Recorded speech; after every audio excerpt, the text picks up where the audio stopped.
আব্দুল, আব্দুল,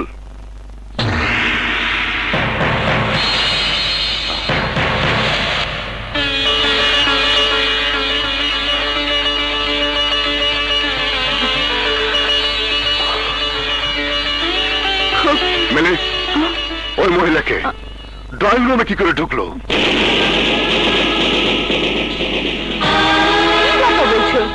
উনি একজন মা, অসুস্থ স্বামীকে নিয়ে ছেলের খোঁজে পথে পথে ঘুরছে, তাই ওনাদেরকে এখানে নিয়ে এসেছি।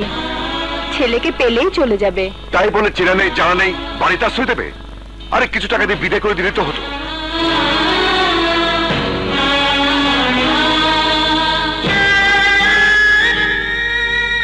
ওনারা মানুষের করুণা চান না, সাহায্যের হাত চান। কাজের বিনিময়ে আমার বাড়িতে থাকতে রাজি হয়েছেন। মা, আপনি ভিতরে যান তো, ওনাদের জন্য চা নাস্তা তৈরি আছে, আপনি নিয়ে আসুন। মিলি, পলাশ ঠিকই বলেছে, এভাবে অপরিচিত লোকদের বাসায় জায়গা দেওয়া, পরে দেখবেন বাড়ির সবকিছু নিয়ে পালিয়ে যাবে। পৃথিবীর সবাইকে একরকম ভাবা উচিত নয় আলতাফ ভাই।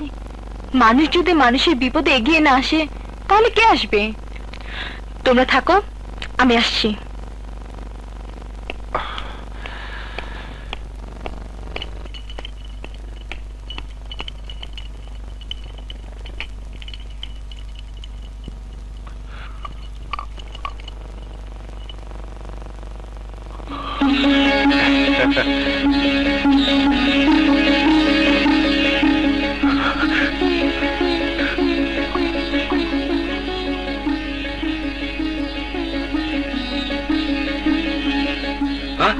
Oh shit!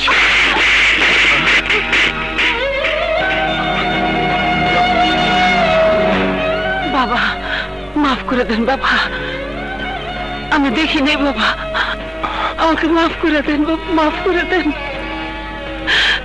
আমি দেখিনি বাবা।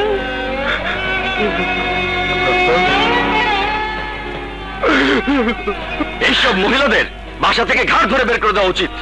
হ্যাঁ হ্যাঁ, বাড়ি থেকে বের করে দেওয়া উচিত, তবে ওনাকে নয়, তোমাদের মতো মানুষদের এই সমাজ সংসার থেকে বের করে দেওয়া উচিত। মিলে, চুপ করো তুমি। তোমার বন্ধু আর যার গায়ে হাত তুলেছে তার তোমার মতো একটি ছেলে আছে, আর সেই ছেলে যদি আর এই দৃশ্য সচক্ষে দেখতো তাহলে তোমাদের হাত ভেঙে ফেলতো। না গো মা, না, আজকাল আর এমন ছেলে জন্ম নেয় না, জন্ম নেয় না গো মা, জন্ম নেয় না। পলাশ, এই ধরনের বন্ধুদের সাথে তোমার কোনো সম্পর্ক থাকুক তা আমি চাই না।